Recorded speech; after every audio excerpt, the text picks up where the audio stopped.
Salve, salve, guerreiros! Sejam todos bem-vindos ao nosso canal. Aqui quem vos fala é o professor Edson Moraes. Vamos nos deter ao estudo da eletrostática, conteúdo muito importante para o programa curricular do terceiro ano do ensino médio, em especial campo elétrico. Então fique conosco, vamos iniciar hoje a nossa caminhada por esse novo assunto.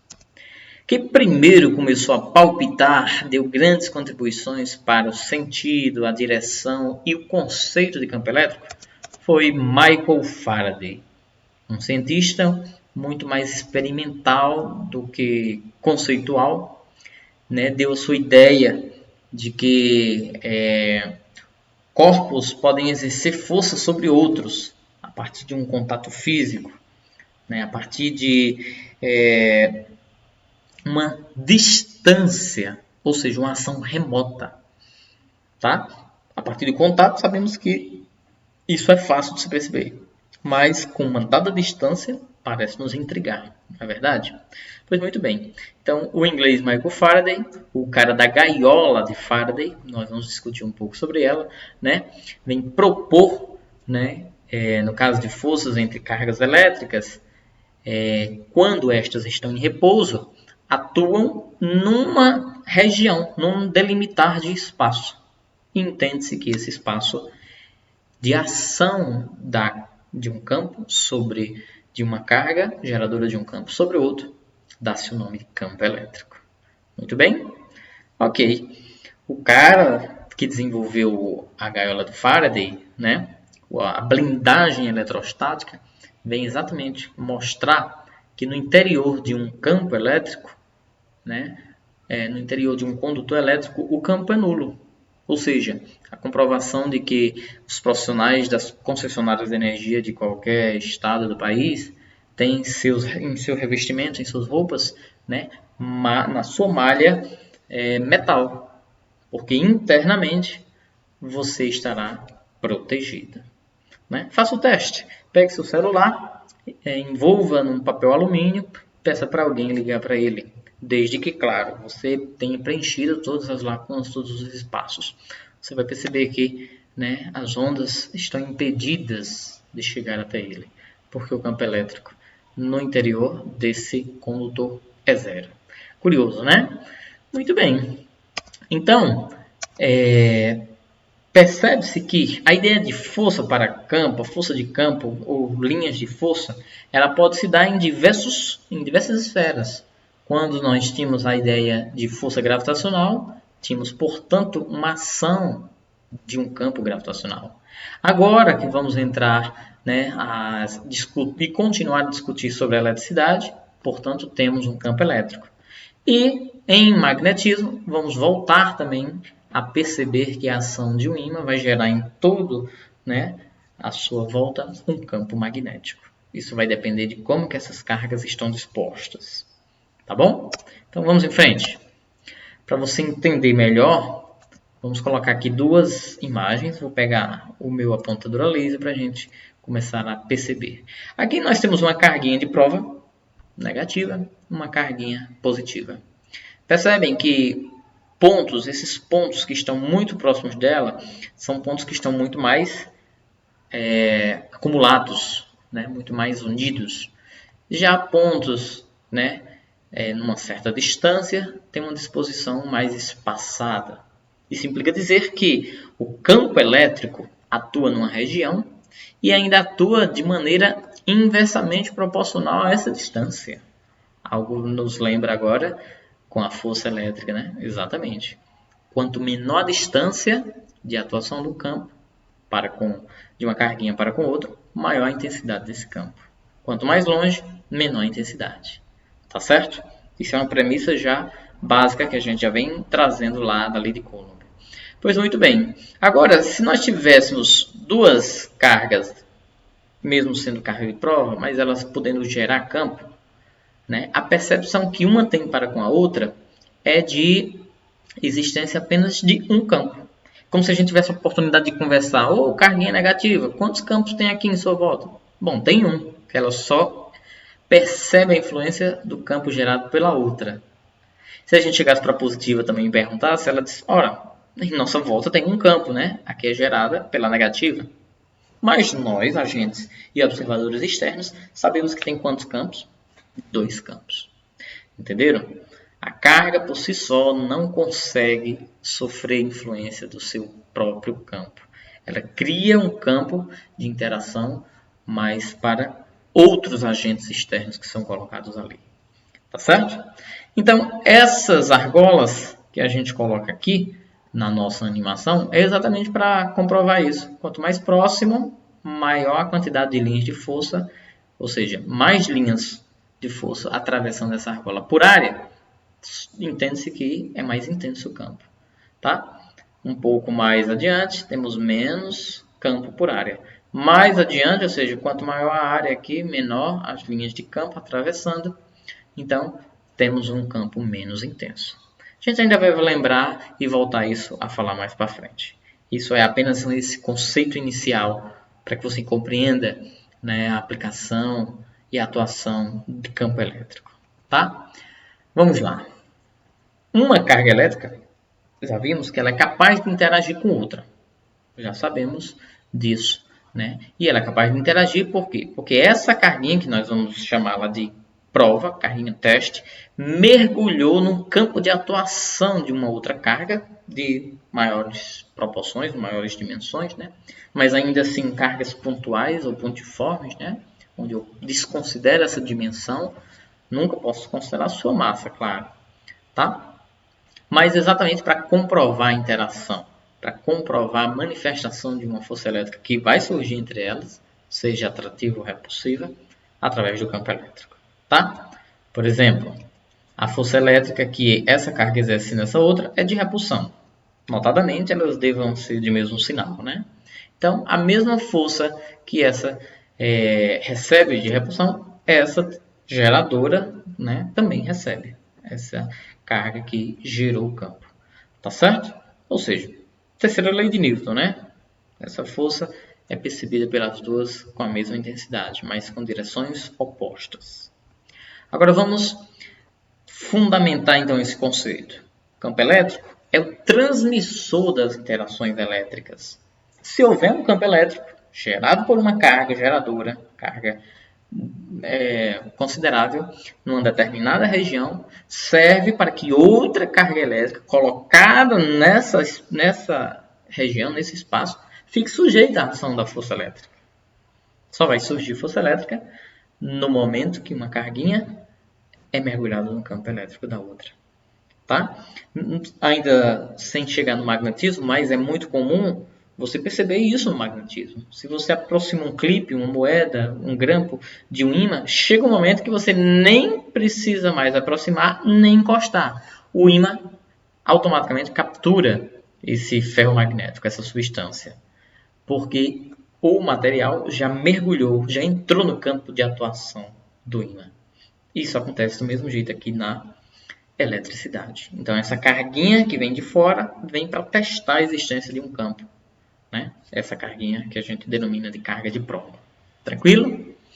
Só para vocês verem a relação agora dessa carguinha, do seu tamanho e da força que sobre ela pode atuar quando mergulhada no campo.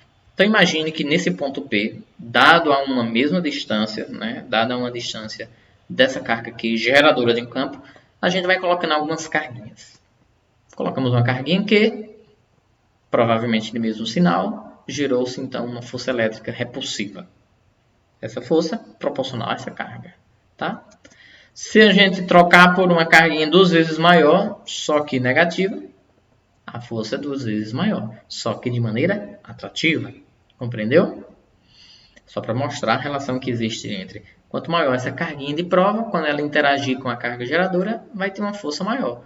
Isso a gente já sabe disso lá da relação da lei de Coulomb, né? O produto dessas cargas é diretamente proporcional à força.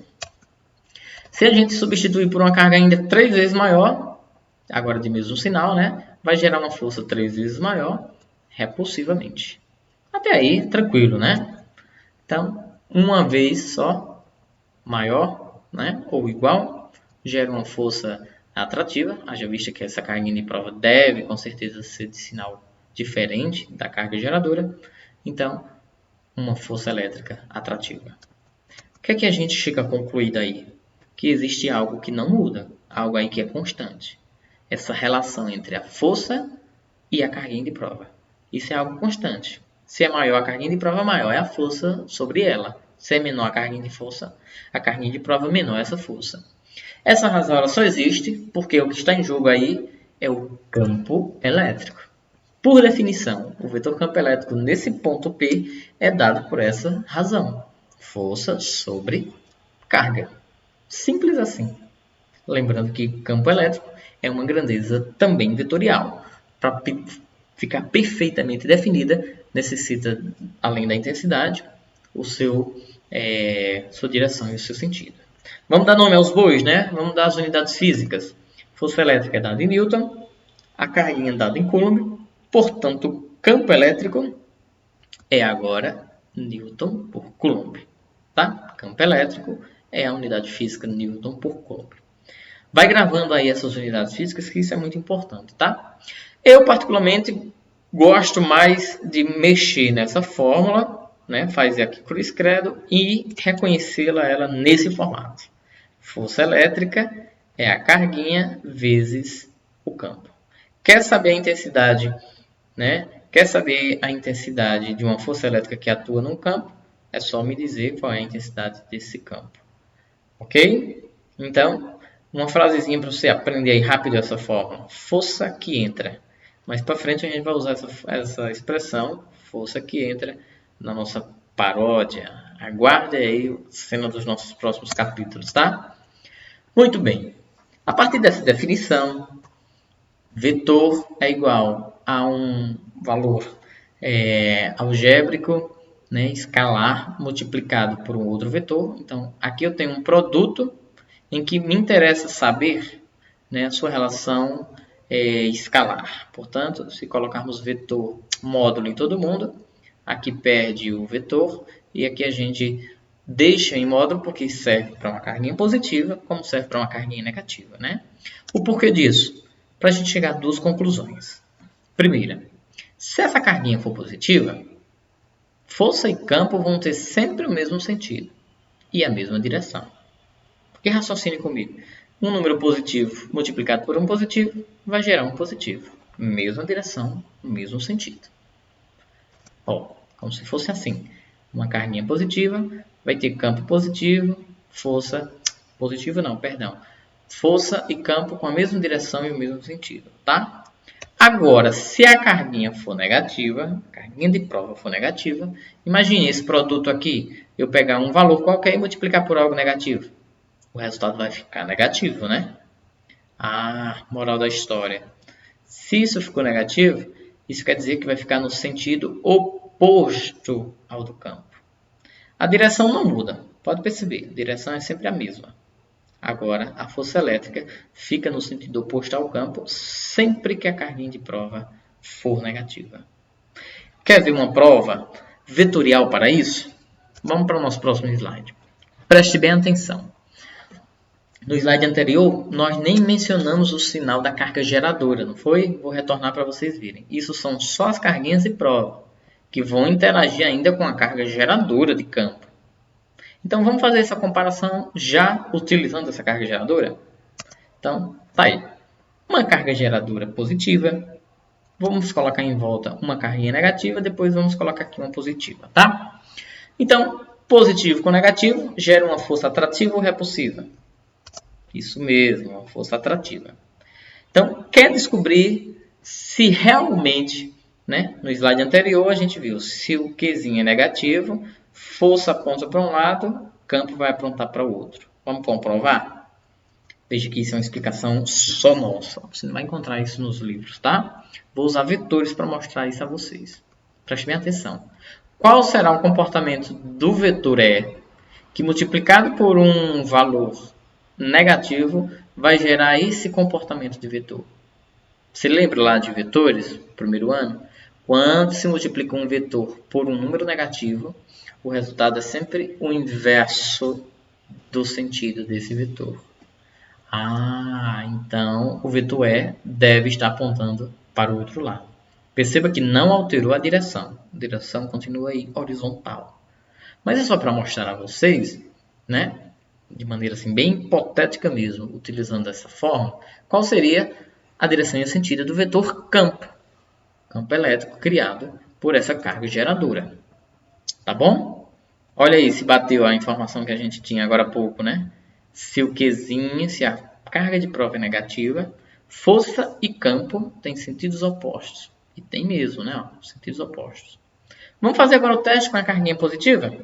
Vamos lá. Se eu tiver uma carguinha de prova positiva, na lâmina anterior, a gente já viu, força e campo vão apontar para o mesmo lado. Vamos ver se é verdade? Positivo com positivo gera uma força elétrica repulsiva. Muito bem. Então, agora vamos pegar esse comportamento, vamos jogar na fórmula para a gente ver o que é que vai gerar. Então, tá aí. Fórmula, né? Um vetor que o resultado é vertical e para baixo.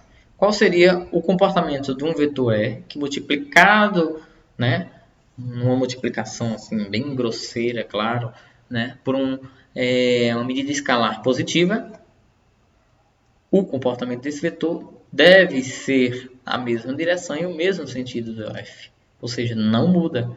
Quando eu multiplico por um número positivo, a direção e o sentido não muda. Só muda a intensidade. Não é verdade? Portanto, a gente vem aqui e coloca o vetor campo, né? Realmente, vetor campo e vetor força elétrica estão apontando para o mesmo sentido, quando a carrinha de prova é positiva. Aqui a gente já chega a concluir uma outra coisa. Sabe o quê? Sobre a carga geradora, sobre o sinal da carga geradora. Quando a carga geradora de campo é positiva, perceba que as linhas de campo, eu vou até usar agora a minha caneta para melhorar aqui esse desenho. As linhas de campo sempre vai ser assim, ó, como se estivesse afastando, né? Como se estivesse divergindo. E são de natureza radial, né? Como se ela fosse o centro e ela estivesse divergindo aqui, ó, suas linhas de campo. Tá certo? A conclusão que a gente chega é que carga geradora positiva cria um campo de afastamento, um campo divergente. Tudo bem?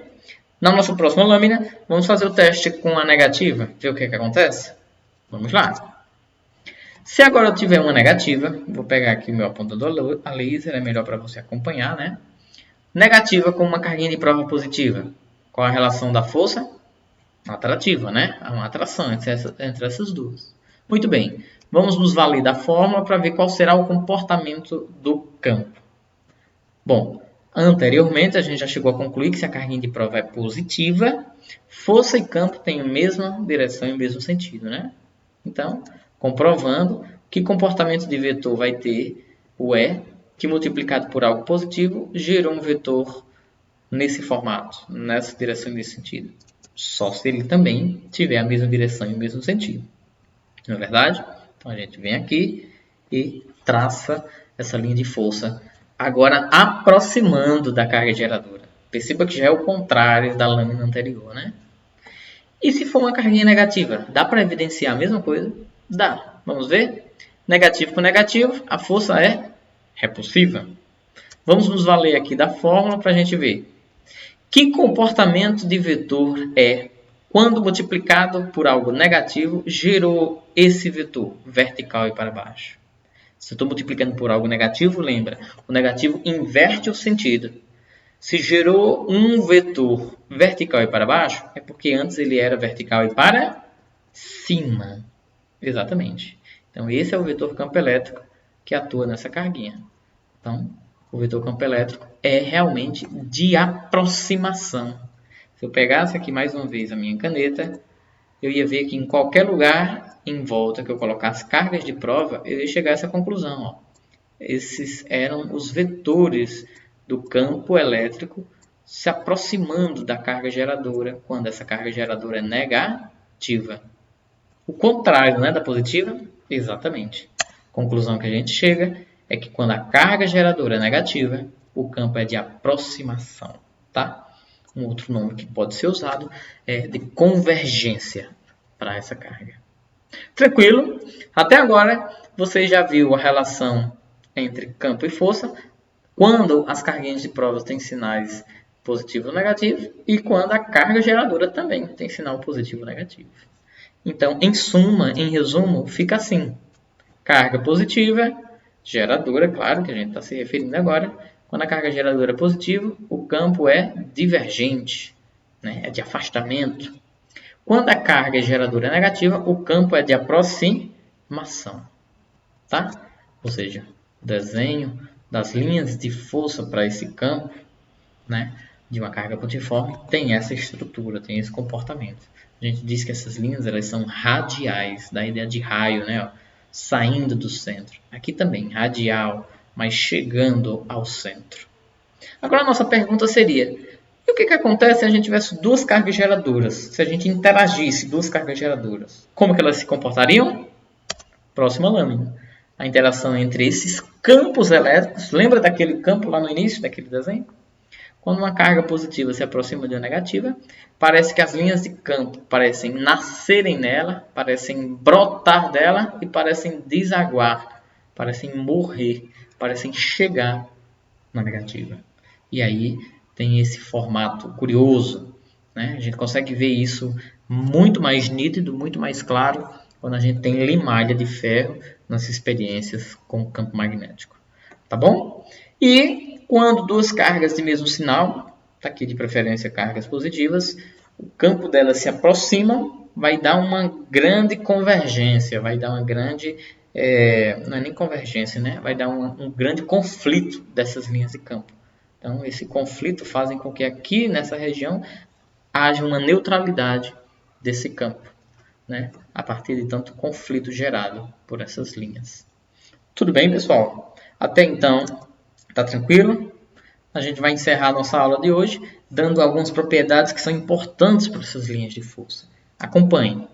A linha de força, aquela que carrega consigo, né, a energia suficiente do campo elétrico, é uma linha imaginária, que ela vai indicar a direção e o sentido do campo em cada ponto do espaço.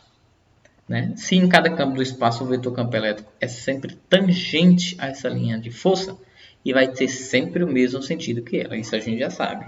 Força e campo vão ter sempre o mesmo sentido. Tá bom? E em cada ponto ela será tangente. Então preste atenção. Ó. Tangente aqui, ó. Essa linha de campo no ponto P1. Essa linha de campo, linha de força no ponto P2. Essa linha de força sai pela tangente, né? Então, tá aqui a linha constituída, né? Toda a linha de força constituída para um campo. Essa é uma das propriedades fundamentais para linhas de força. A segunda é, né, as linhas de força tornam-se mais próximas em regiões onde o campo é mais intenso. E ela é mais afastada em regiões onde o campo é menos intenso. Então, eu tenho 3 pontos a serem analisados. Onde é que ele é mais intenso? Quando as linhas estão mais próximas. Ou seja, se a gente desenhasse aqui algumas argolas, de preferência argolas de mesmo tamanho, vamos ver se eu consigo, né? Argolas de mesmo tamanho, e perguntasse a vocês, nessas argolas, onde é que passa mais linhas de força por área? Bom, em B passa mais linhas, né? Se você contar, deve dar umas 8 linhas. Em A só deve estar passando aí umas 3, em C umas 3 ou 4. Então isso implica dizer que em A eu tenho um campo menos intenso. Por quê? Porque eu tenho menos linha por área do que em B. Em B eu tenho muito mais linhas por área. Está aqui a conclusão ao lado. Tá? Campo é número de linhas por área. Tudo bem? Pois muito bem. E para a gente encerrar, vou apresentar para vocês o que seria o campo elétrico uniforme, mas isso é objeto de estudo no nosso próximo vídeo, da nossa próxima aula. Linhas de campo elétrico uniforme, como o próprio nome já diz, são linhas que têm um comportamento constante, linhas de forças que são paralelas, igualmente espaçadas. E para isso vai gerar também um resultado muito mais constante, muito mais fiel comparado, né, à estrutura de uma carga pontiforme. Tá bom? Aqui seria o resultado de campos a partir de placas, né? Placas carregadas. Um exemplo de capacitores, né? Nesse caso aqui, essas linhas nunca se cruzam, tá? linhas de força nunca se cruzam. Não só nesse caso, mas é uma propriedade muito comum, tá? Para as linhas de força nunca se cruzarem.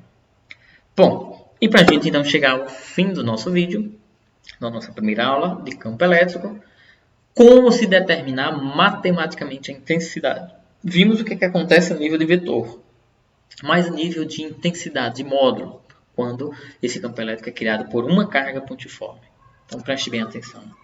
Vamos considerar uma carga geradora Q e uma carguinha de prova Qzinho. Bom, se a força elétrica é repulsiva, subtende-se que as cargas têm o mesmo sinal, dado uma certa distância que uma se encontra da outra, certo? Muito bem. Então a gente sabe que a força elétrica ela passa a agir, né, nesse Qzinho devido a um campo elétrico que foi criado por Qzão, né, essa carga geradora. Muito bem. O que também a gente sabe? Lembra dessa nossa fórmula? Força elétrica é Q, força que entra, não é isso? Força elétrica, carguinha vezes campo. Mas você lembra que pela lei de Coulomb, força elétrica tinha uma outra expressão? Era constante eletrostática vezes o produto de interação entre as cargas dividido pelo quadrado da distância. Você já imaginou, né, o que é que nós vamos fazer? Isso, chamei isso de equação 1, chamei isso de equação 2. Ora, força elétrica é a mesma, né? E isso, força elétrica é a mesma. Vamos logo deixar uma coisa certa para vocês. Essa fórmula aqui é a fórmula genérica, é a fórmula geral. A partir dela, eu posso chegar a essa fórmula, posso chegar à fórmula de força elétrica para campo elétrico uniforme e para qualquer outro condutor, tá? Então, vamos voltar no nosso raciocínio. Vamos igualar essa expressão a essa. Você vai ver o que vai acontecer. Igualando as equações, tem alguma coisa nesse lado dessa igualdade que é igual ao que está desse lado? Tem. A carguinha de prova, né? Que, inclusive, ela é cancelada aqui. Ó. A carguinha de prova é cancelada. Se ela é cancelada, eu vou pegar até minha canetinha para reforçar isso, né? Se ela é cancelada, a carguinha de prova que está aqui e aqui. Olha o que sobrou. Isso que sobrou é a fórmula usual para o cálculo do campo elétrico de uma carga pontiforme. Lembrando que o campo elétrico, aqui é um vetor, tá? O campo elétrico depende do meio, ou seja, da constante eletrostática, depende de quem o criou e do quadrado da distância que ele separa ou está distante de qualquer outra carga que é colocada no seu meio. Agora, algo que é curioso, a carguinha de prova se encontra nessa fórmula? Não. Então, a carguinha de prova não é determinante para a criação do campo. Pelo contrário, ela só serve para testar se existe o campo. Tranquilo? Deu para você compreender? E a relação agora gráfica disso? A relação gráfica disso, pode olhar, tem uma relação muito estreita com a distância ao quadrado, assim como era a força, né, da lei de Coulomb. Portanto, o gráfico que vai gerar também é um gráfico de uma relação de uma hipérbole cúbica, ou seja, esse gráfico aqui é uma relação inversamente proporcional com a distância. Se sempre a gente colocar uma carguinha 2 vezes mais distante do que ela estava, o campo vai cair 4 vezes. Se eu triplicar, o campo vai cair 9 vezes. Tá certo? Então isso é muito importante você lembrar. A relação que o campo tem com a carga geradora é diretamente proporcional. Quanto maior a carga geradora, maior a intensidade do campo. Agora, a relação dela com a distância é a mesma que a força tinha. Tá bom? O campo é proporcional ao inverso do quadrado dessa distância. Ok, pessoal? Muito bem. Aqui a gente chega ao fim de nossa primeira videoaula falando sobre campo elétrico. Já tem material suficiente para no nosso próximo encontro resolver algumas questões. Muito obrigado pela sua atenção, sua paciência. Lembra de se inscrever aí no nosso canal, tá? E até mais.